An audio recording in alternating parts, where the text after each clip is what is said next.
Welcome back. It's the Big Blue Banter New York Giants football podcast. I'm Dan Schneier, joined as always by my co-host Nick Filato. We are days away from the Super Bowl. Nick is over there in sunny Arizona. I'm over here in cold New Jersey. A little disappointed I'm not over there in Arizona as I see some people from around the industry and let's just say I don't want to go too hard on this, but lesser brand name companies over there down at the Super Bowl. So I was hoping I'd get my trip over there, but I didn't. And that's okay. Maybe next time CBS hosts the Super Bowl, I'll be there, and that should be the case. But I wanted to go to Arizona because Arizona's fun. I could have visited Nick. Could have got out of this weather. Could have done some hikes, some golf. So, next time. But we're days away. We were thinking last year we did some content around the Super Bowl, like predictions and I think free agents from the players, from the teams in the game. Maybe we'll wrap up this show with just a prediction for the Super Bowl if anyone's interested in that from each of us and go from there. But it's the heavy time of the offseason. I call it the heavy time of the offseason because it's maybe more like the dead time of the offseason, right after the Super Bowl, before the combine, before free agency. So we're going to hit some Giant-specific content. Today is going to be our second half of the rookie 2022 class recap. We started with the big three. That was Shane's top three picks in the top 50. Wan'Dale Robinson, Evan Neal, and Kayvon Thibodeau. Today we're going to do the rest. Later next week, we're going to start to dive into some of the Giants' own free agents. We're going to do an in-depth breakdown. The pros and cons, the in-depth definitive case for or against re-signing Daniel Jones and Saquon Barkley. We're going to look at both sides of it as objectively as we can, present the cases for and against both, and then we're going to move on from there and let you guys decide where to go from there. I know a lot of you have already made your decision, but hopefully for those on the fence, we can give you a clearer picture. But without further ado, Nick, let's dive into the rest of this 2022 rookie class, starting with a player the Giants selected right after Wan'Dale Robinson at number 67 overall in the third round, who I think both of us, I don't want to speak for you, but probably going to be highest on of the rest of this class, and that's Josh Ezeudu, the guard. So where do you want to start there with Ezeudu? I have made it clear, and I'll reiterate, he is my favorite player by far from this rookie class moving forward, from the next three, from the rest of the class, I should say, after the top three picks. I want to get your takes on the rest of this class, but let's start with Ezeudu. Yeah, Joshua Ezeudu and Cordell Flott, I feel like, are both high upside type players. And that's what it apparently seems like Joe Schoen is really interested in bringing into here, guys who are either young or have really good athletic profiles in terms of the offensive line. You look at Josh Ezeudu, man, he can scoot. He gets up to the second level. He can scoot. And another thing about him that I absolutely love and adore is his ability to just end defenders' lives with his hands. Once he fits his hands inside, you don't see many defenders get away. They're like vice grips. And I think when you look at some of the, struggles that he had during his rookie season, he only played 290 snaps, ended up getting injured. A lot of it was mental, and I think that can progress because reportedly this guy is a really good head on his shoulders, smart kid, all of that. So I'm looking at Josh Ezeudu as a possible building block moving forward. That doesn't mean that you shouldn't invest in this offensive line, though. Because look, Ezeudu is somebody who can play multiple positions. Remember, this guy was the left tackle for Andrew Thomas when he was not in training camp. He was that left tackle that assumed that role. And we know he played tackle at UNC. I ideally think he would be best at guard. I love to just think about him in a power gap system as the backside pulling guard, kicking out the end man on the line of scrimmage, or pulling up to the second level to locate, because he has that type of athletic ability where he can really operate well in space. But I remain high on that. Now, I think those mental errors need to be ironed out. I don't think he's a fully polished product. I still think there are plays that were on his film that you're like, oh, damn it, man, I want to see a little bit more consistency, because the highlights, Dan, were high. Like, think about it, man. That one play against Tennessee, the one touchdown where he took a defender, lifted him up, and then just planted him in the deck. I said that if that was at Giant Stadium, that player, that defender, would have been just sleeping right next to Jimmy Hoffa, bro, the old Giants. Because he just buried that dude into the ground. And there were several plays throughout early on in the season before he got injured where they were like, damn, man, look at that. That's a lot of plays. Yep. A lot of plays. Now, if you can get that at a consistent level out of Joshua Ezeudu, that is not just a home run. That is a grand slam of a draft pick. But what's the likelihood, do you think, Dan, of that being a consistent part of his game? I'm not 100% certain. Yeah, there's a lot of good things to touch on that you brought up there, and I'll start with unpacking. The first is there was a play for me. I'm pretty sure it was against the Jaguars. It was in the red zone or it was just outside the red zone. I think it was just like a G lead play, and he pulled around and just located so fast at the second level. That's what I wanted to see. His ability to climb to the second level, locate that defender, take him out of the play, and it created the hole for Saquon Barkley. When it comes to Josh Ezeudu, obviously anyone who's followed this podcast long enough or followed my work on Twitter 24/7 long enough knows I'm very big on betting on traits. This is a bet on traits prospect, and I think those traits showed up early in his rookie season. And it's the combination of what Nick broke down. It's the combination of power at the point of contact, and I think a lot of that is what Nick said, just generated and driven through his hands and his grip strength. But also for me, it's the movement skills. I feel like with Josh Ezeudu, he's really quick and he's really fast as a mover, and his feet, most importantly for me with offensive line, if you're asking me one trait that I want to see with every offensive lineman, it's quick feet, and he has the foot speed to get out there. And that combination of foot speed and power, these are traits that I didn't really realize the Giants were getting. Like 67 overall, to me, he has the traits of, I would say, Nick, and I'm curious to get your take on this, I think he has first round traits as an offensive guard.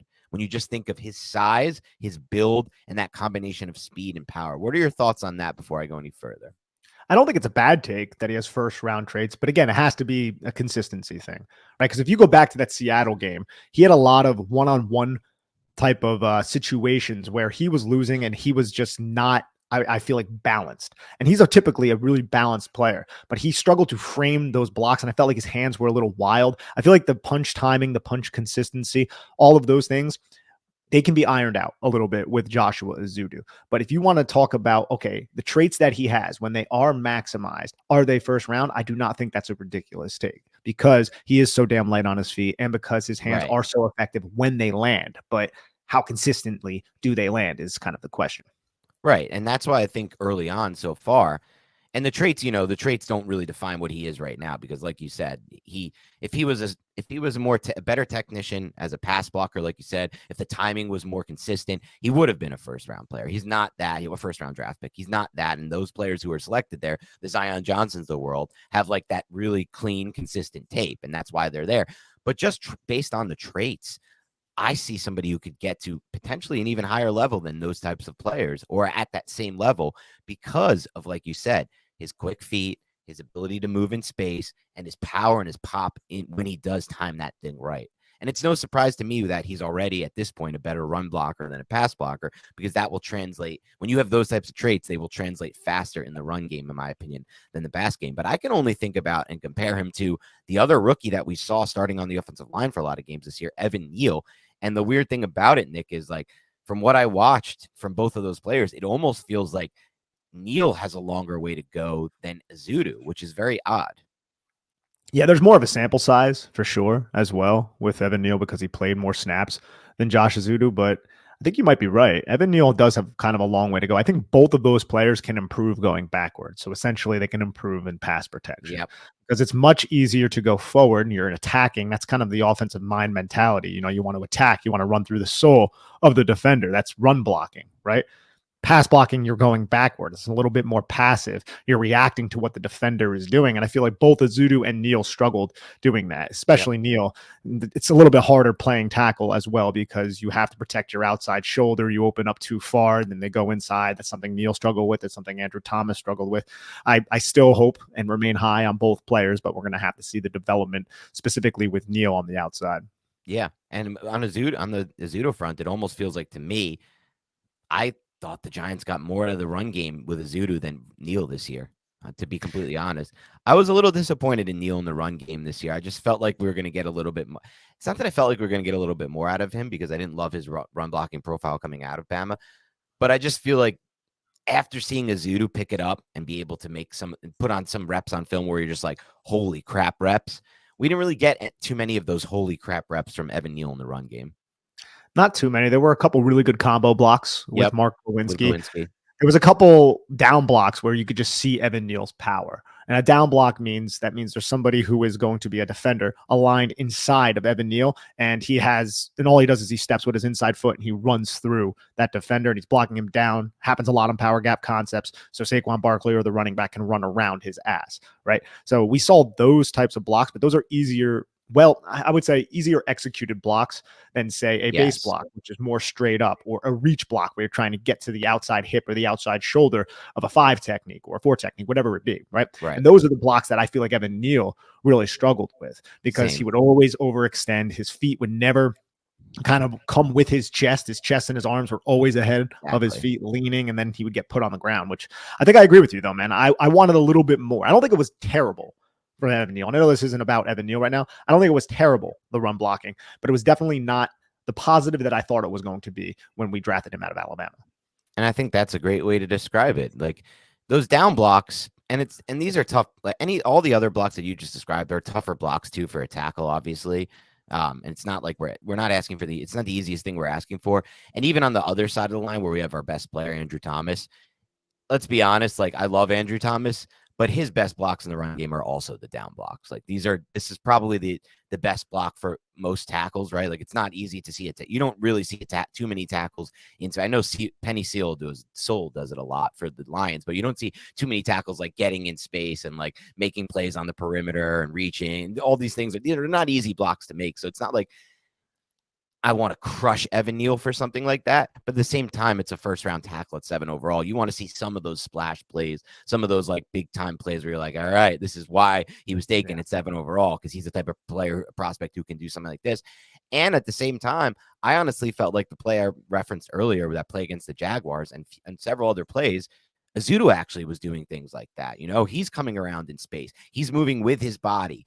His body's moving with him. It seems very like congruent. He's on the move, and then he reaches at the next level and he climbs that second level and he takes a linebacker out of the play. And I'm like, that's the type of plays I want to see from basically all the Giants rookie offensive linemen, or at any point in the offensive lineman. So I guess the question would then, this is not an Evan Neal podcast, but you mentioned earlier, like Josh Ezeudu does have at least the ability, and he has practice even with the Giants at tackle. I think that makes him an interesting player long-term from the standpoint of you can kind of leave him on that offensive line, find a place for him. And even if you need to be in a pinch, moving someone over to tackle, he may be your guy that you can be like, all right, well, we're really injured at tackle.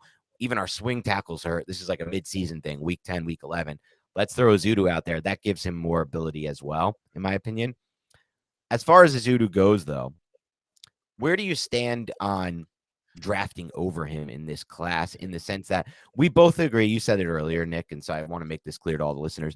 Nick and I both agree that unless you have like an Andrew Thomas on your offensive line or an Evan Neal where you invest like a top 7 pick, we're good with just drafting at all. Just keep going on the offensive line. Worry about later what you have there. You have too much? Great problem to have, because there's injuries, because you always need to move guys different positions. You can train them in different positions, but don't worry about it until your offensive line is elite. Don't really worry about having too much or drafting over. Quite honestly, dude, even when you get to that point, I'm not so sure I'm against drafting again, because look at what the Eagles did last draft. They were at the point of having an elite offensive line. They really could have been like, guys, we did it. We built the elite offensive line. That's it. Instead, they're like, guys, we have a 36-year-old dominant center in Jason Kelce. Let's find his replacement now. We found a spot for it. We really like this Juergens kid. He's gonna be a similar player to Kelce. He can climb. He can do all the things that we like that Kelce does in space. Screw it. Let's just draft it right now and plan ahead. So I don't think you can ever draft too many guys. But my question for you would be, has Ezeudu shown enough to you that you wouldn't want to draft a first-round guard? Let's say like a Skorinsky is available at 25 overall, because people are like, we don't like the arm length. We don't like the height. We don't think he play tackle. And he just keeps falling and sliding in the draft, and he's there at 25, for example. Is that type of player you would take, or is that the type of situation where you'd be like, I don't know. I like Ezeudu. I kind of like Bredesen. I don't really want to draft over them right now. So Peter Skoronski is the Northwestern tackle who likely projects to be an interior offensive lineman. I haven't studied his film. Everything I heard from him, it sounds like it's a player that I'm going to really love. So I have to dive into that. But if he falls to 25, then I would 100% be interested in bringing him to the New York Giants, because Joshua Ezeudu hasn't proven to me at least enough from a consistent level that you can't draft over him. He doesn't even have 300 NFL snaps under his belt. And he's also versatile enough where you can possibly train him at other positions. Right.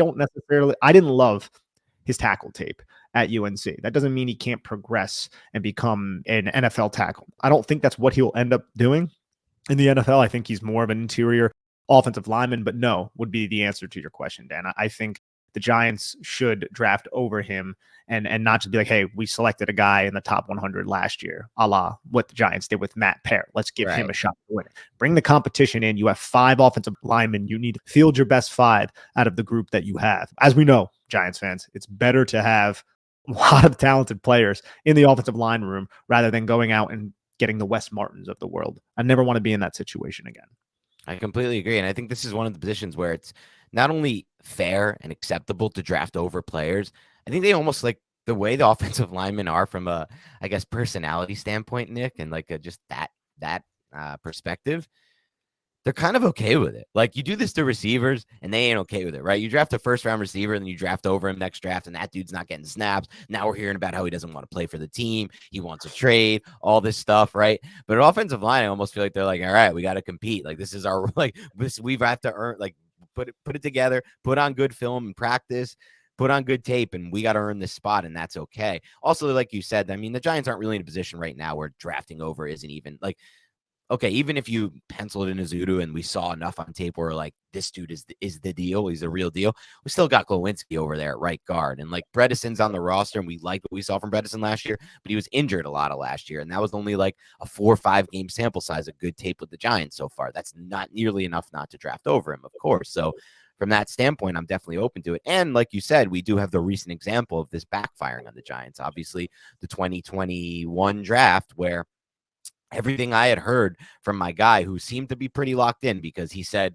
and not to go too sourcey here, but I do tend to get a little bit of heat. I don't know, heat's not the right word. A little bit of insight, I should say, from some people that have proven to be pretty good and accurate in the past around the draft. And they were saying like the Giants are locked. Dave Gettleman and the Giants are locked in on playmaker in this first round, locked in. And then they got traded over for Devontae Smith, who the Giants loved. And what did they do? They traded back and they took their favorite playmaker left on the board in Kadarius Toney. But they were locked in on getting a weapon. They were overlooking offensive line. I think a big reason is Dave Gettleman loved Matt Parrott. He loved the pick he made with Matt Parrott. He felt like he hit a home run for the Giants with Parrott. And he was just like, I don't want to draft a tackle right now like Rashawn Slater, because that means what happens to Matt Parrott. I'm giving up on Parrott, the pick that I love, the pick that I made. And so we already know that hubris already, that draft hubris from the past GM has come back to haunt the Giants. So maybe it's a lesson we can learn as well going into future drafts. Like, don't have hubris. Try to just understand the draft is a process with a ton of misses, a ton of draft busts. You're not going to hit on every pick. And as high as I am, and I think you are, on Josh Ezeudu and his future, he could still bottom out, man. Like, he has the traits, right? But you have to be developed enough to where you can maximize those traits. And that's something we have not seen yet. But he can easily be coached to that, and he can easily reach that. But that doesn't necessarily mean it's going to happen. So I'm always for, like you said, if you have Andrew Thomas, you don't need to go out and draft your left tackle in the top 10. But on the offensive line, if they can be cross-trained, which isn't the easiest thing, then there's still utility in selecting that offensive lineman. So I'm 100% for selecting an interior offensive lineman that might not be a center. And I have a couple more things to one more thing I really want to get to with Ezeudu, but I want to table it for a second because something you just said brought something to my mind, and it's 30,000-foot view draft process type stuff. You know, I think ultimately, based on some of the things Shane has said in the past, his first interview with John Schmelk after getting the job, he really made it clear position value is going to be very important to him with his premium assets in the draft. And premium assets, I mean the first round picks, the second round picks, and positional value, I mean wide receiver, corner, edge rusher, tackle. They already have tackles, but offensive tackle. These are the positions of positional value, basically, on quarterback. It leads me to believe they won't take an interior offensive lineman with that 25th overall pick, Nick. But for conversation's sake, I got to be honest with you, man. I think the Giants are better off getting interior offensive lineman in some ways than a receiver with that pick, unless there's a dominant receiver you think can be an X receiver, break out into the, T. Higgins or Jamar Chase, the great X1 wide receiver 1 range. If you think you're getting another 2 or 3 there potentially, I don't know, man, because when I think about the whole thing with Daniel Jones, right? What do we need to see from him? We need to see him become a more consistent passer. Where do we need to see him become a more consistent passer? Outside the numbers, down the field. And by down the field, I don't mean bombs. I mean 15 plus. That's down the field to me. And outside the numbers, I mean, the sideline throws, the cover 2 hole shots.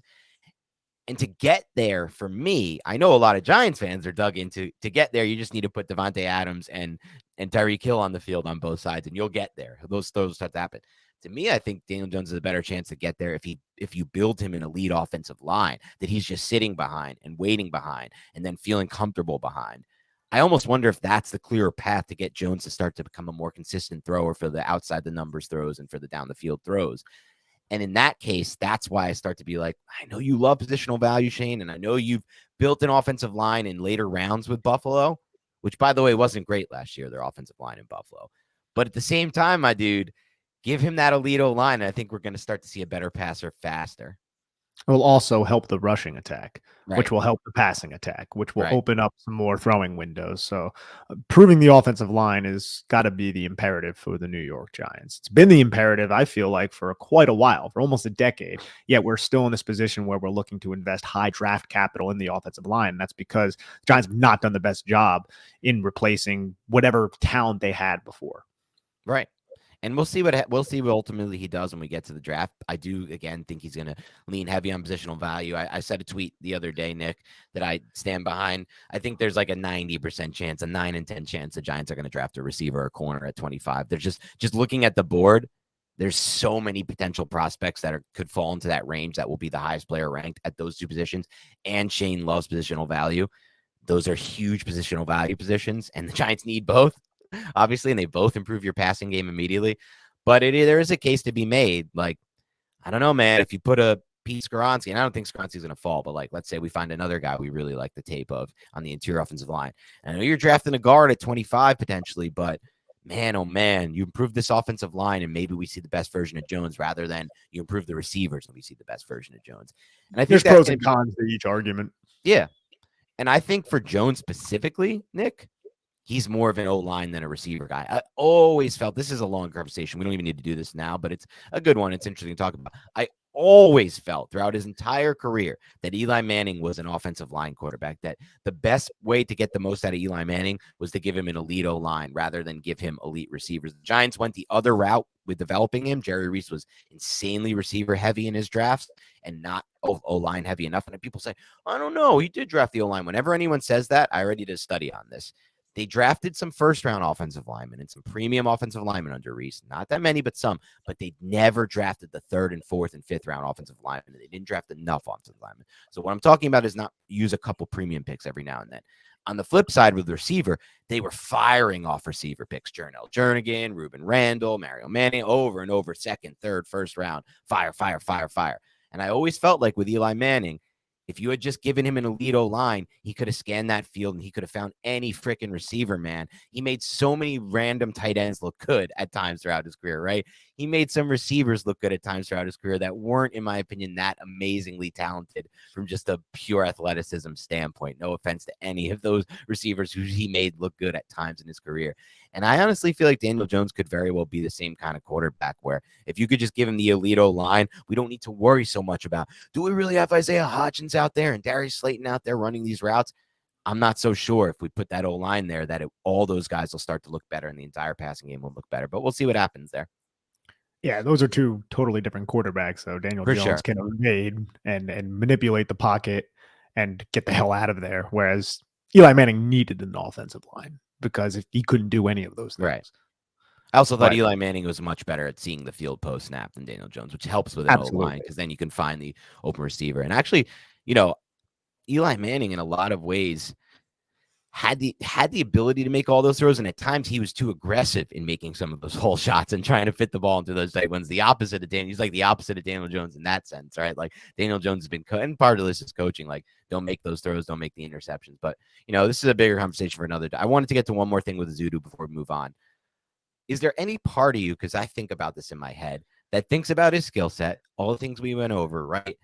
The power, the tight pop, quickness on his feet, speed, and wonder if maybe he could reach his peak at center for the Giants? It's just a hard projection because I don't think he has any like experience None. playing center. So you need to really know But protections and did things of Gates, that by the way, nature. before Gates transition? I don't know if Gates has been I don't think he Yeah, did, but those two transitions, they're not 100% alike. Like right. no person is the same, right? And Yeah, I can't speak enough to Joshua Ezeudu's I guess flexibility in terms of the center position. Now you could talk about the guard, you could talk about the tackle, and maybe you could draw a line and say, well, he was able to transition from tackle to guard from one play to another at UNC. So theoretically, he can slide into the center position. And I'd be like, okay, that does make sense. From an athletic standpoint, I absolutely love it. Right. I think there are times where Joshua Ezeudu, his pad level rises a little bit too much. His pad level can get a little bit high, and then people can get underneath him, which would not be an ideal situation at center. center, I think yeah. it's a talking point, right? It'd be like, yeah, maybe he could be cross-trained there in training camp. But I think it would be a lot to just assume, like, okay, yeah, we'll move him at center and then we'll figure it out from there, just because we have not seen that. And I know that transition specifically is pretty damn difficult.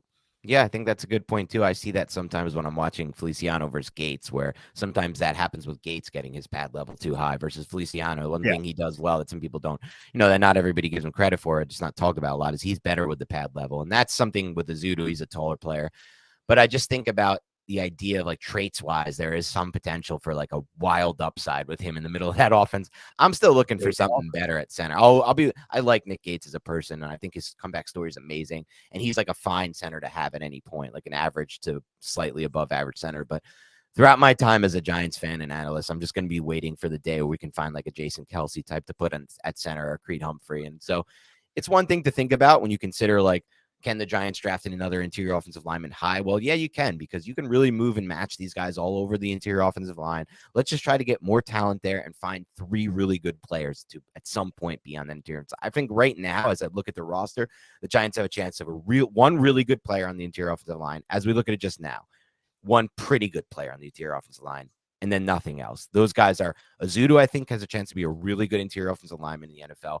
Bredesen, I think, could be a pretty good interior offensive lineman. The rest are either falling and going backwards or right now are average. And that includes Glowinski and Gates. No offense. He's average in my mind. Feliciano, average without much of a track up.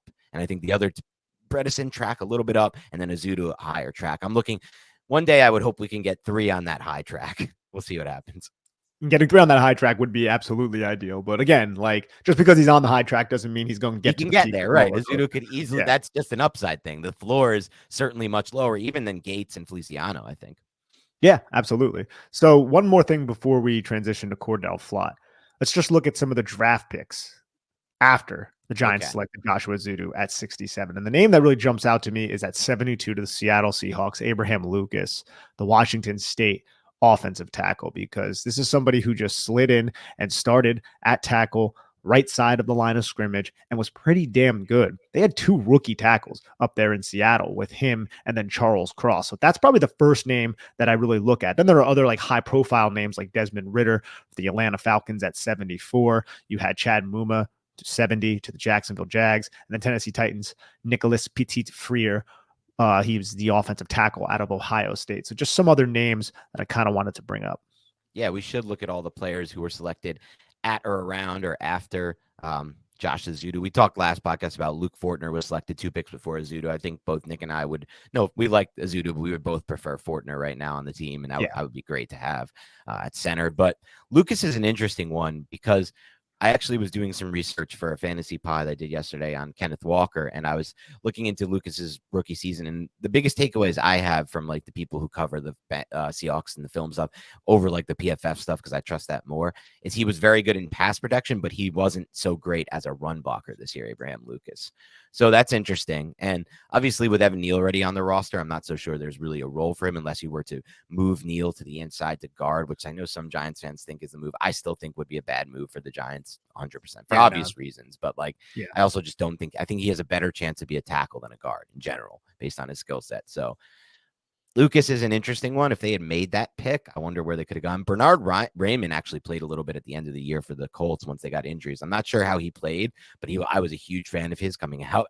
I know he's an older prospect, but I liked what I saw. So I'm not sure how he played.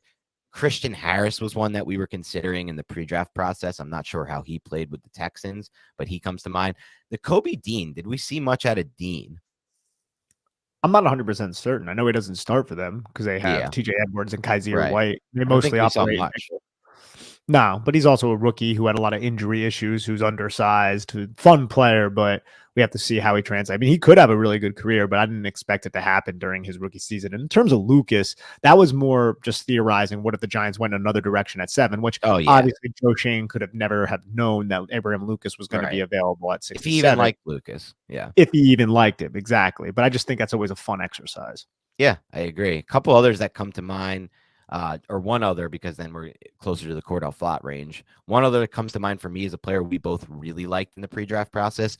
And so far, what I've seen at the NFL level, I really like is Greg Dulcich, the tight end out of UCLA, a weapon the Giants could have drafted and played in 3x1 sets on the one side, or just in general found different ways to utilize his skills that I think Dable and Kafka would have done a really good job of that. What are your thoughts on Dulcich over Ezeudu potentially? I liked Greg Dulcich a lot, but he's not really a blocker. He's more of kind of like No, a he would big have been a slot receiving type of weapon. player. Yeah. So for that in the third round at that point with all the holes on the Giants roster, I'd probably want to go in another direction, although I think he can be a dynamic tight end in the NFL. Yeah, because then they would have had to probably look at like a guard in the range where they took Bellinger, and I don't know if there's anyone we really love there. Okay, so we move on to the 81st overall pick. The Giants took Cordell Flott, a surprising pick at the time. Not so much. Oh, actually, one more player I wanted to ask you about. Or no, he's after that. Okay, a surprising pick at the time to some. He was a player who we brought Eric Crocker on the podcast, former NFL defensive back, and this is one of his favorite sleepers in the class, Cordell Flott. I remember watching the other side, the kid who the Texans took overall. Why am I Derek Stingley blanking his Jr. name? Stingley, and Flott stood out. I remember listening to a couple LSU coaches who were talking about Flott. It's a traits thing with Flott for me. I loved his click and close. I loved his length. I saw so much upside from him.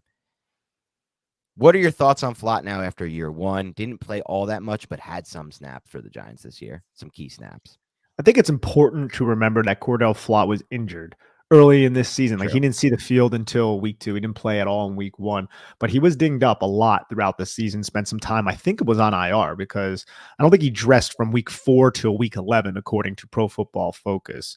And he got on the field every now and again. What I loved about that, though, was despite the fact that he overcame the hurdles of being injured as a rookie, he still ended up finding the football field and he was able to make plays when he was put out on the football field. Because you're right, he has the youth. He's 21 years old right now. He's really young. He's long. Like he doesn't have the longest arms, but when you look at him out there, he looks a lot longer than his arm measurement actually showed. And I just think the 6'1" frame is excellent once he fills it out. He's like 175 pounds. So he's not the thickest or the strongest guy, but I think that will come in due time. Just throw peanut butter and jelly sandwiches down his throat, like we say. I think that will come.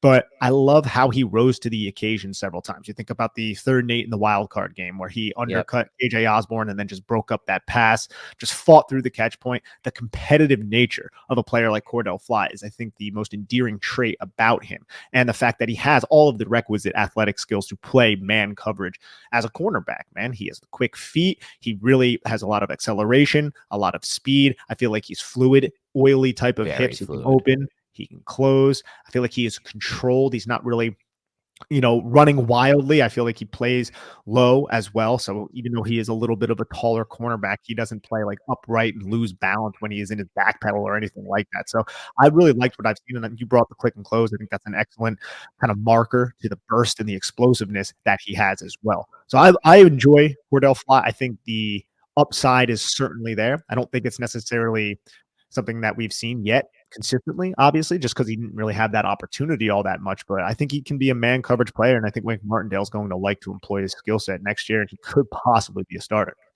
If Wink Martindale's still here, hopefully that will be the case. Definitely worried about that on both fronts with both coordinators. But I don't want this to sound like we're now falling into homer range or anything like that. But Nick and I are both very excited about these first 2 picks of the second part of the draft. We're breaking this into 2 parts in the sense that those top 50 picks are different than every pick made after it. And so after it, we now have Josh Ezeudu and Cordell Flott. And we're both pretty excited about these 2 picks. And I think this second half of the draft is where Joe Schoen can define this class with these 2 picks and the one we're going to go after, talk about right after this. And when it comes to Flott, the things that really stand out to me are all of what, or at least some of what Nick just broke down. It's the fluidity, number one. That looks really good. It's the acceleration, the click and close. It's the feeling of length. I know what you're saying. He's not actually that long, but when he's on the field, he looks long and it feels like he's a long player out there. And those three things to me project as a potential solution and a winner on the outside in man coverage. And I'll bring this back around and saying that it's not like we're doing this about every player. I know Nick's much higher on the player I'm about to talk about, but I'm not all that high on Aaron Robinson. And I look at those two players, Robinson versus Flott, and I think when I see Flott, I'm like, this is a prospect I'm excited about. He's fluid. He looks long out there. He has click and close. He looks like someone I think can eventually be a really good starter. And with Robinson, I look at him and I'm like, I really think he should move back to the slot. I don't really love him on the outside. I don't love his foot speed on the outside. I think he's just a different, more of like that, boxy's not the right word to describe him, but just more of somebody who I think is best suited in the slot. And I think he can play man too. And we don't know. Well, like there's no sample size of him on the outside. Really, we had like the preseason game where he got torched by the rookie on New England, and then he got injured early in the season, came back, got injured again. So it's not like I'm going off much of a sample size, but traits wise, I think I'm a lot more excited about Flott than Robinson moving forward.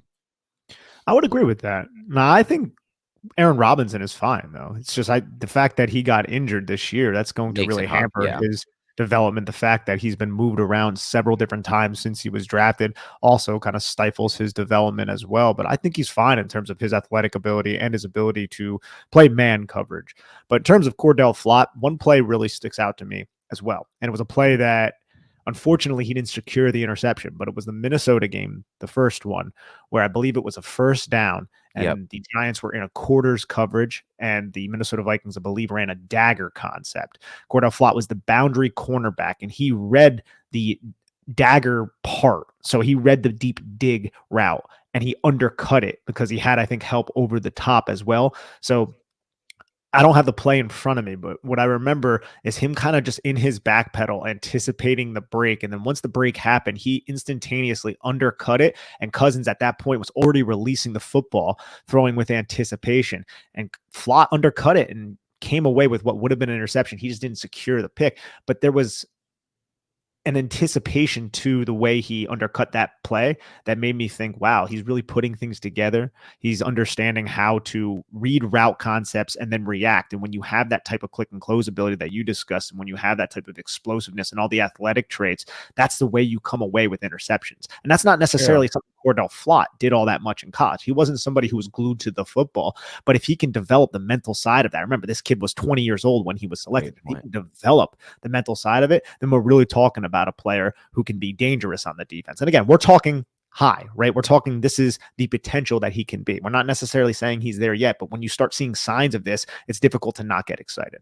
I think that's a great point too. That's his best play of the season by far, in my opinion, that first Minnesota game. Because like you said, it's the combination of the football IQ that you see there, which is really important. And then, of course, the trait, which is the click and close ability. He undercuts that route, jumps it, and makes the interception, sort of. I mean, it doesn't count as an interception. He drops it at the point of contact, the ground, but that's as close to an interception as you get. And every defensive coordinator is going to watch that and be like, dude, that was good tape. Like, take a look at this, do this more. As far as Flott goes with the ceiling, I like that you bring up that he's only 20 years old, right? Because if you look at it like, oh, at LSU, he didn't really make any interceptions. He didn't really show off. He didn't put all those traits together and use his football IQ to kind of make those plays and jump a route or click and close. You can potentially just chalk that up to he's a young player and he's still developing in just playing the position, right? Or just understanding these route concepts and what this means. And, oh, we're in that quarters look. I have help over the top. I can make this drive on this football. I can read this play and make this drive, and I won't get crushed by I won't leave the back end of my defense open. You know, I won't put us in a bad situation on the back end. And so all of that comes through to me, and I'm just very excited about him as a prospect. These two guys, Ezeudu and Flott, to me have big time traits. And I'm not so sure you usually draft these kind of traits when you draft players in this range. And again, I don't want to bring this guy back because I'm not trying to knock him. I think he can still be a great slot player, and maybe he can be an outside player. But when I compare the traits of Robinson and Flott, two players who were selected in a very similar range, and I know Robinson ended up having a good 40 time at his pro day or whatever, but to me, they just look like totally different players from a trait standpoint. And Ezeudu is a similar player to that too. Like, I know they were drafted not too similarly close or whatever, but when I look at like Ezeudu and a player we drafted recently in that not range, but on day 3 later, like Shane Lemieux, those two traits wise don't even compare at all to me. And that's kind of where I'm at with both of those players, Ezeudu and Flott. I really like their traits. I think they have a lot of traits. I still think that if they don't develop, there's a floor there, Yes, right? then they're I just want not. to be Yeah, I want to be as right. transparent as we can about that. But when you have the traits, when you possess those Yes. traits, I would argue Aaron Robinson has those traits as Okay. well. But again, the development might not be there. Like this, Aaron Robinson is a pretty damn good athlete, man, and he did a shit ton of stuff over there at UCF for the Knights. So like, I don't know. I think he was a solid pick in the 3rd round. I do too. I think he can still be a good player for the Giants. Me and you have never seen. This is one of our disagreements on Aaron Robinson. I think I've always think you'll end up probably being right on these. When I watch him, I don't see the best athlete out there. It's probably the best way I can describe it. The thing is, though, like this is somebody who is now injured, right? He has what 340 total snaps. So like he wasn't drafted by this regime, by this coordinator. Everything is setting up for this to be a huge bust pick. And I'm aware of that at this point. But I'm going back to what I studied back in college from him. And I'm going to stay with what I saw on his college tape, that there is a good football player in there. It's just, I don't know if it's going to be, but it's going to happen here in New York now. And I want to make it clear. I think there's still a good football player in him too. I love the pick and I liked him for different reasons than I like Flott is the best way to describe it. I like Flott for the traits and the athleticism. I like Robinson more for just the sticky man coverage I saw at times, especially when he was in the slot. And so I think ultimately you move him to the slot and he could still be a great player because I don't really love Darnay Holmes in the slot anyway. Overall, I think he's good around line of scrimmage. I don't think he's good in coverage. So they still need a solution there too. They need multiple solutions at this cornerback spot, slot and outside. So hopefully in an ideal world, you can get Flott and Robinson to play both of those positions. I think that's one thing that we don't talk about enough with the New York Giants, and maybe Flott can become this. The Giants need to find somebody to solidify their nickel position, because they love to be in sub packages so damn much. The NFL runs a lot of 11 personnel, right? And even when they run 12, some of those tight ends are more so just receivers than these big, Rob Gronkowski type of tight ends. So you figure out that slot position. I feel like that can help this defense just massively. So much. And that's just not even with Wink Martindale as your defense coordinator. That's really anyone, because the slot is just a place that so many teams target so frequently. And just having that guy who is sticky in man coverage, knows where to be, can tackle, can get his hands on the football, can tip passes up in the air so the safeties can intercept it. Having that player would significantly help this defense. I don't think Darnay Holmes is that guy either. He just hasn't shown it yet. I think he's fine. Like he's average maybe, but like you want a significant upgrade than that. Like imagine having a guy like Marlon Humphrey, the Baltimore Ravens, or a player like that. Even though he got toasted by CJ Gardner-Johnson is big for them. Like having just that is huge for the Eagles. Yeah, and he's also a player that is a safety, right? Like Avonte Maddox is their nickel, and Avonte Maddox is a damn good one. He didn't even play against the Giants. That's why Richie. So and either of those guys can play in there. But look, that's something they're going to need. I also think this is a bigger thing, but this is not to do with corner, but I thought something was missing this year as with their alley defender the Giants have had. They've had a lot of good alley defenders over the years, physical guys like Jabril Peppers, Landon Collins. I didn't love Julian Love in that role, and I know there was a bunch of safeties who kind of helped in that role. To me, they're missing that too, that physicality coming down the line of scrimmage from one of these safeties. And I don't know how they're gonna get that right now with what's on the roster, but it's part of the reason why I'm personally open to just letting Julian Love walk. They got to let some of these guys walk, right? It's not like the Giants can't just go out here and say, all right, we'll re-sign Barkley, we'll re-sign Jones, we'll re-sign Julian Love, we'll re-sign Jihad Ward, we'll re-sign Darius Slayton, re-sign them all, right? And then we're also going to find a way to pay Andrew Thomas and Dexter Lawrence and Xavier McKinney. It doesn't work like that. The NFL doesn't work like that. If you did that, we'd start having tons of contracts kicked back, dead cap hit through the mouth, and also then that's your roster, right? That's kind of your ceiling roster at that point. What did I say? Dead cap through the mouth, coming out through the mouth. Dead cap. You're spitting it out. Dave Gettleman style. Dave Gettleman style. Let's kick that Nate Solder contract back one more year. Why not? I like what I saw. One thing on Julian Love, and this is probably a conversation best for another podcast. Yeah. But do you think you're maybe having some recency bias with Love because his tackling against the Eagles was literally just the worst I've ever seen Julian Love? Because Julian Love wasn't, I don't think he was that bad as an alley defender. He's a little bit undersized. I'd say that, because when you think about like Landon Collins, like 225-pound Landon Collins coming downhill, and Jabril Peppers and those alley defenders, but he had like 5 or 6 missed tackles against Philadelphia. Like, I don't think he had like more than 2 missed tackles in any other game the entire season. Yeah, for me, I know I totally see where that could be coming from, but it's not for me. It's like an overall thing with Julian Overall Love. thing. It's not in All a matter of he's missing a lot of tackles because I don't think he's somebody who misses a lot of tackles. It's more a matter of does he transcend just right. Okay. doing your job or not? Because when you're re-signing these just do your job players, there is a lot of risk in it. You know, Logan Ryan was a do your job guy. Logan Ryan contract ended up being a horrible contract that was bad for the Giants. I don't know how much transcendent plays Julian Love ever makes in the field. I think he's good in the sense that, look, he doesn't miss a lot of tackles, but like you said, he also doesn't bring that physical nature downhill that I personally thought they were missing with the guys like Peppers and Collins, who are bigger players, but at the same time, they're bringing that to the defense. The opposite offense knows those guys are on the field. And at the same time, you're going to lose out a little bit of there's going to be some more communication errors in the back end because he's good at setting the line. He's understand where he's supposed to be. He has good spatial awareness, pretty good spatial awareness. I don't think it's anything close to elite, but I just don't know what Julian Love does that's so damn good ever on the football field. And when you start to re-sign those types of players that aren't really doing transcendent things, but they are great in the locker room and they're locker room guys and everybody loves them and they've done consistent job throughout the years. They've stayed pretty healthy, consistent. There's value in that, but less value when you start to pay a quarterback $35 million against the cap. Less value when you start to pay a running back $15 million against the cap, because then you just don't have that much cap space to work with, and you can't just. You need to start using that money on more than just the average or the players who do their job. It's more of that for me with Love. I just don't know that I see him taking his game to another level, and I don't think quite frankly he has at any point been really that dominant or transcendent player.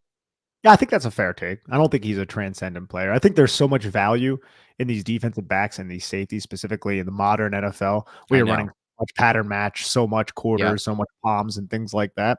I think there's so much value in those players who really just know their role and know their assignment. But that doesn't mean just because if you don't have Julian Love, you won't find a replacement who also knows his role and knows his assignment. And that can bring us to not the next player we'll talk about, but the player after, Dane Belton. And I'm wondering, man, if the Giants, and I know we're jumping around a lot here, but I do think this flows well. What the Giants think about their safety position right now, because Dane Belton was more than likely selected because the Giants liked him, but also as a possible solution to the Julian Love issue. If Julian Love leaves, we have Dane Belton. I don't know if the Giants are still confident in that, because Dane Belton hardly saw the football field down the stretch of this season, and he had the golden opportunity when Xavier McKinney made his mistake in Cabo. Right. Yeah, that's an interesting point. We can skip there. Before we go there, I do want to just do like we've done with all these picks. Anyone after Cordell Flott that you would have preferred the Giants would take, or that maybe we can reconsider. And then we're going to get into the Belton thing, because I think it does flow nicely, and then we'll circle back to the player we missed before that. But before that, in that time now, do you see anyone? So someone that comes out to me first, I want to get your take on. It's Marcus Jones, the corner out of Houston, who the Patriots have found a way to use in a lot of different ways. He's been a special teams player for them, and he scored touchdowns. He scored a touchdown on, I think, one of those push pass plays that he was on the field for offense. He's played offense, defense, and special teams in his first season with the Patriots. I loved his tape coming out. I thought he was one of the best value picks at the time. I know the reason that he was drafted so late at 85 overall. It's simply put because of his height. There's no other reason. And I'm curious what your thoughts on maybe who'd you rather have moving forward, Flott or him, those types of things.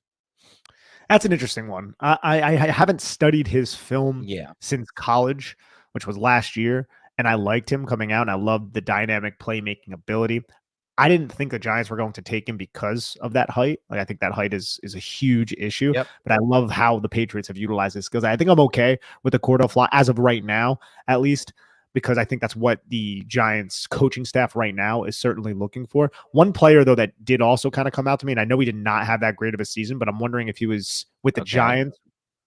Now, this would also be if they didn't take Ezeudu, I guess, in the pick prior. So there's a little bit of, just jumping around. Would be Dylan Parham, the kid from Memphis, who had a pretty solid Senior Bowl, I remember. And I don't think I watched too much of his tape. I might have had like maybe like 2 games or whatever. And I thought he was a solid player, albeit he was playing for Memphis, so a smaller level of competition. I know he struggled in Las Vegas this season, but Las Vegas's offense and Las Vegas in general was just an absolute mess under McDaniels. So maybe in a different environment, he could have been okay. I think I'm fine though with the Flott pick. If I scroll down more, if I'm really getting nitpicking, you could do this for so many picks. I would say Tariq Woolen. That's the easy answer. Oh, Who's if we're selected going in the down there. I actually have a couple Yeah. guys. That's next round though, right? That's fourth round. There's actually a few guys in the third round range. Well, Okay, I know exactly where you're you going. know, I'm So going to go to next. And yes, so I would take Flott over who we just discussed, and the guard over Parham or Marcus Jones, because I like Marcus Jones and I think he's could be a game changer, but he's also a smaller player.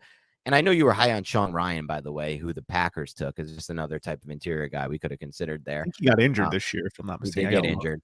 But at 97 overall, a player who I was insanely high on, made all my sleeper lists in the pre-draft process, was Kirby Joseph, the safety out of Illinois.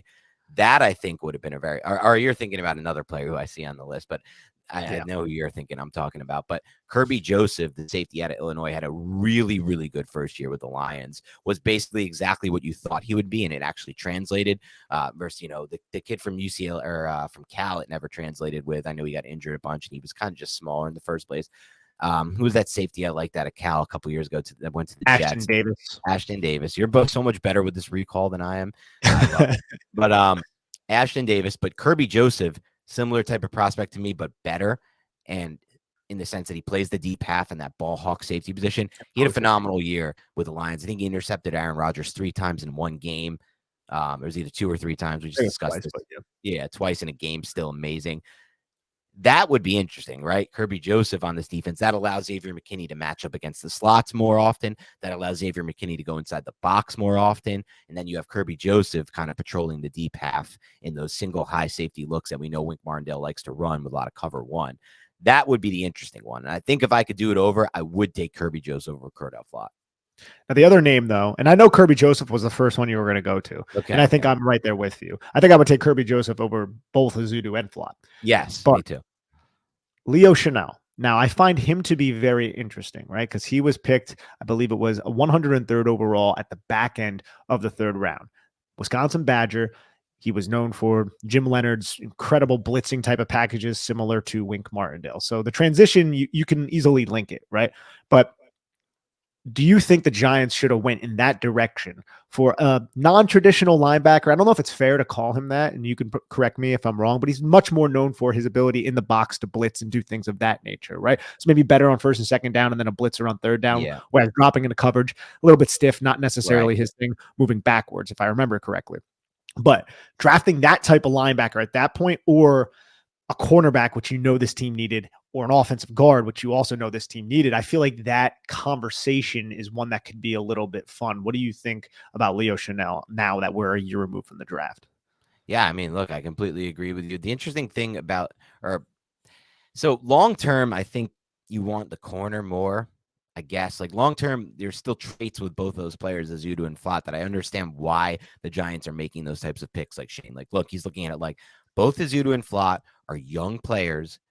They're still developing, and they have incredible ceiling based on their traits. That's the type of players we want. And we interviewed them. We spoke with them. We met with them. And we think they're smart, tough, dependable, too. So we really feel like these are – I know that's why Shane ends up drafting these guys, because he's like, we love the traits. We love the profile they fit, that they're young. Because remember, they drafted a lot of young players in Buffalo, too. They believe in that. And we met with them, and we think we have the insight on them, because not only that the traits, we know we like them personality-wise. But I know, at least for 2022, Nick – I don't know this, but in my opinion, if Leo Chenal was on the team in 2022 versus a Flott, the Giants would have been a much better defense in 2022. I think that, to me, goes without saying. You put him in over Jalen Smith. There might have been some issues on third down, like you said, but it's not like Jalen Smith was good in pass coverage at all anyway. I felt like Jalen Smith was taking himself out of pass lanes often. He didn't have a single tip ball the whole year. He didn't have a single interception the whole year. He was not a good pass coverage player. And Chenal actually had a pretty good rookie season with the Chiefs from everything I've read. And he would have been really good in the run game for the Giants and potentially as a blitzer as well. Because that's my main thing, right? Because I think this is a fascinating argument. We could probably do a whole podcast on this. But what was the biggest issue with the Giants linebackers? It was reading, it was reacting, and then it was also keeping himself clean coming downhill. And I feel like that's like the thing he did best. That's everything that Leo Chenal did best, right? Yeah. So I'm like, oh man, I think the Giants may have been better off from a long-term standpoint with a player like this, albeit dropping into coverage may not be his best trait. But at the same time, the Giants needed offensive line help, interior offensive line help. They needed young bodies at the cornerback position. Yeah, Cordell Flott might not have did a lot in 2022. That rhymed. But moving forward, we project him he could possibly be a starter. And is that more worth the value of what Leo Chanel would have brought in 2022? And also what Leo Chanel can also do for the New York Giants moving forward, which could be a lot, right? Because he didn't really do this much. I pulled up his stats. He had 18 tackles, 1 sack, 3 pressures. So He's in played a lot toward the end of the year. He wasn't playing much until the very end. And he's also somebody who is in a very deep linebacking group. Yeah. Right. Like they got Willie Gay there. They got Nick loved. Yeah. They have a lot of really good young linebackers. With the New York Giants, those numbers would be a lot more. Yeah. He's playing so right. Who's he not going to play over the New York Giants? Jalen Smith, Austin Calitro. I mean, come on. Exactly. Micah McFadden, who he would have been better. Yeah. The thing is, I understand that. And I think, in our opinion, even long term, he could have potentially been a better player. But from Shane's perspective, and I understand from just like the overall draft perspective on this, Shane might have seen just a 2-down player in Leo Chanel. And that may have just been the case. Like he may have been like, we scout these guys. We have our opinions on these players. Their ceiling based on their traits. We don't think he's ever a type of guy who we can rely on to be on the field as our Mike on 3rd downs or obvious passing downs. And the flip side, they may be like, we see potential all-pro guard in Josh Ezeudo, who never has to come off the field. We have him on for 100% of snaps. We see a potential starting corner out of Flot, who never has to come off the field. He's on the field for 100% of the snaps. And that alone could be the decision right there in drafting those types of players over a Chanel. And that type of mindset right there, I'm not 100% certain if it will be fully translatable going forward with Joe Schoen, just because Joe Schoen did not have his scouting department last year with the New York Giants. So that is something that we have to monitor. Going into this draft, we have to remember that. Now, traits were really important, but was he just betting on traits, Dan, because he wasn't 100% certain on the accuracy of the current Giant scouting staff that is not there anymore? True. That is no longer there. So we'll have to wait and see what he does here, because it did seem like last year's draft was a big traits draft. I'm wondering if it'll be like that going forward. It was a traits and an age draft. Yeah, and we can include that in traits, like age as well. He wants younger play. He drafted a ton until the G.J. Davidson pick that they took in like round 5. The Giants had like the youngest draft, I think, or they were the 2nd or 3rd youngest draft. Think about it. Dave Gettleman was so much about like the Senior Bowl and the East-West Shrine Game and all of these seniors. Joe Schoen was not like that whatsoever in his first draft. A lot of young players. And then he went and he selected a defensive tackle who was like 26 years old almost. They definitely thought he could just be like a year 1 contributor type of thing. And they're like, we got something here. We can play him as an interior defensive line piece. But yeah, so we'll circle back to the pick we missed, but let's talk about Dane Belton. Do you want to somehow, do we make this 3? Yeah, I know we already went an hour.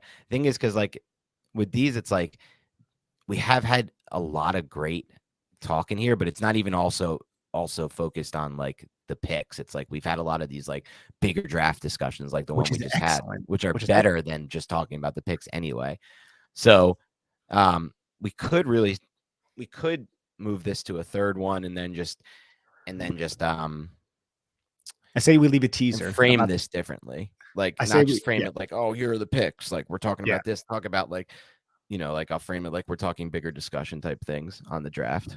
So I got to think about that. Draft overview plus. Yeah, I'm sure you can handle that. But I say we bring up Dane Belton and we'll be like, you know what we should do? We should make this 3-part, blah, blah, blah. Because just talking about Dane Belton and Daniel Bellinger is going to take us like a half hour. I know. And then all the other idiots will just be like, blah, blah, blah, blah. And then we could talk about Darian Beavers possibly being an answer, blah, blah, all that kind of shit. Yes, exactly. Yep. Okay. I'll do that. All right. Actually, you know what, Nick? Before we discuss Dane Belton, we did a lot of draft stuff today and a lot of overview stuff and a lot of 30,000-foot conceptual stuff, which I like better anyway. And I think it gives the listeners more, and you guys can let us know, but I think it's better. So we still have so much we want to talk about with Dane Belton and Daniel Bellinger and the rest of those picks. So we're going to probably cut this off now. Actually, we've gone pretty far already. So we'll do another one with those picks next week, most likely, or at some point coming up soon. But anyway, Nick, before we go, I'm going to transition one more time to something completely out of the blue. But I don't know if you've noticed in the last 24 hours, and I think this is pretty odd and weird. I don't know if we're getting trolled here, but 3 former Giants have tweeted that they want to come back to the Giants. Justin Pugh tweeted he wants to come back to the Giants. James Bradbury said he would be open to sign. He would like to re-sign with the Giants. Not like to, but would be open to re-signing with the Giants. And Evan Ingram was like, I love New York. He just tweeted, "I love New York." Are we getting trolled? Are the Giants getting trolled? No, I think the atmosphere that Brian Dable is cultivating here and the Giants exceeding expectations is kind of raising the eyebrow to former Giants who were on a team where it did not have that type of atmosphere. Right. And I think New York is New York freaking city. You don't need to sell it. It's one of the best cities in the entire world. And the fact that they now have a competent football team, I think guys like Pugh, Ingram, and Bradbury are like, I would return with that coaching staff, with that team. And I would love to play there because last time I was there, I didn't really get to live it up because the team sucks so bad. Right. That's an interesting point. And I wonder, we'll get into all those. We can do a quick little recap of those 3 players. Who would you most give me I was thinking of a game like a sign. Oh, I like that. But let's just give me a quick overview on your thoughts on re-signing any of those 3 players. Yeah, so the money would be a big thing. So I'm going to try to ignore the money, which is difficult to do, right? But who would I think would help the Giants the most? Honestly, Bradbury and Ingram are kind of like this at this point. I really think both of them could help the team. Pugh, I'm fine with bringing Pugh back because I feel like he was a really well-respected individual, but he's also like, 33 years old, or he's going to be 33 years old. Right. And he's coming off of, I believe, a torn ACL. So I don't know how much he's going to be like a starting offensive lineman. I don't know if that path is quite there for him unless the Giants suffer a lot of other injuries. Whereas I think Bradbury is a day 1 starter. I think Evan Ingram is maybe your second most dangerous weapon right now. If you bring him back on offense, like that's a good conversation maybe we could have. Is Evan Ingram your second most dangerous weapon in this offense with this coaching staff utilizing his skill set? I would still think that Slayton's bigger weapon as they currently stand right now. Personally. See, I'm not sure. Yeah, I'm not sure. Yeah. I think they have similar issues, and I think Slayton has a little bit more speed. Well, yeah, I would say Slayton's a little bit faster, but the speed at the tight end position. Now, that also goes back to the argument that blocking. Yeah. The one thing I will say about Evan Ingram, not a great blocker. He definitely progressed with his blocking from 2017 to 2021. For sure. I felt like he took a step forward, but that step wasn't that long. You know, it was a little bit more than a baby step. It was like a toddler step. Or what's worse, a toddler or a baby? Probably a toddler step. No. I think a baby. The babies can't even step. You know what I'm saying? Like a toddler can at least step. Yeah. Right. It's a bigger step. I think I would go. James Bradbury is the one I would definitely be interested in re-signing. I'm always interested in corner talent, but he doesn't really fit the system, so I don't love it. Ingram, Ingram, I don't want to re-sign. So Ingram, I agree, not only would be potentially the second best weapon, like you mentioned, either second, and they're probably going to let Slayton walk, right? So he'd be the second best weapon. And I think he could be a fit in this system. Like all the crossers we've seen and all the backside drags, those are all his best routes. But he is still the same prospect that doesn't have sure hands, in my opinion, that doesn't cut really well 90 degrees. And I don't really think that's a great type of person to invest in. The Jaguars just gave him a 1-year, $10 million contract. That's probably the price point he's looking at per year. So I don't love the idea of signing a bad hands, not 90-degree cutter that can't really block at the tight end position. I know he's been proved there, but it's more of a frame thing. He's never going to really be the guy who can really help you in the run game, in my opinion, too much, especially if you ask him to block a defensive end. He has no shot there. So I don't really have interest in Ingram, though I do think if we had somehow found a way to sign him for this year, he would have helped the Giants. But there are other guys and there are other spots to wait for there. Then Pugh, not really any interest in all, if I'm going to be honest with Pugh. No offense. I know a listener asked, and I understand the idea of Pugh. He was good when he was with the Giants, when he was healthy. Like, he graded out really well Pro Football Focus-wise, and I wasn't doing the film back then, so I don't know if that checked out on the film. That's something we're not sure of. But we've got Ezeudu, we've got Bredesen. I'd rather draft somebody and get in kind of a young, interesting talent who doesn't have an ACL injury like you talked about and all the other injuries that Pugh has had in his career. But if it's cheap enough, if it gets to the point where no one's interested in Pugh in free agency, which is possible in my opinion, and he's just sitting there and it's week 3 or free agency, and he's like, I want to come back to the Giants on an incentive-laden deal, that's the one I could actually see happening out of these 3. Yeah, 100%. And I think Spotrac had him at is that how you say it, by the way? Is it Spotrac.com? I don't know if it's Spot Track or Spotrac. I'll just say Spot Track. I think Spotrac sounds better. I'm an over-the-cap guy anyway, so. Yeah, they do the market value though on Spot I know, Track. but I think And there's been some debate that Spot Track steals from over the cap, and I trust it. I like Jason ooh, Fitzgerald. He was the first guy to do it. I like him, so I'm sticking with yeah, over I, the I cap. like Jason as well. But either way, Spot Track has Justin Pugh at like 5.5 million AAV, which I don't see. I I don't don't think see it'll that. happen either. No, Yeah, with all the no. Like, injuries, who the hell is giving Justin I know Pugh that much money at at this the age stage. 33? Yeah, with No, the injury history. I don't see it. Yeah. But again, veteran incentive, sure. But that's probably the only way I'm interested in bringing Pugh back. Yep. Agreed. All right. That was a lot. That's all we have for today's podcast. Big Blue Banter. Keep it locked and loaded. Like we said, we're going to finish off with our final draft players from this draft in the UDFA's. Final draft review part 3 coming next week. Also going to do some breakdowns on the Daniel Jones and Saquon Barkley situation. And then by that point, once we roll through all that, we'll be very close to the combine. So there'll be content around the combine, draft stuff. We'll then inch closer to free agency, where there's going to be content around that. And then after that, we're going to dive into the thick and heavy draft season, draft profiles, draft guests, content, top 5 at positions, all the stuff we gave you last year. I think this year, the early idea will probably be that we start to do more profiles earlier on in these last final weeks of February, maybe before the combine, maybe in that week after the combine where free agency still is like 10 days-ish away. But we'll just play it by ear because the Giants could have a lot of news coming out by that point. We could have 2 new coordinators that come in as well that we have to discuss and break down too. So we'll see what happens there. Anyway, keep it locked and loaded. Have a great rest of your week, and we'll talk to you soon.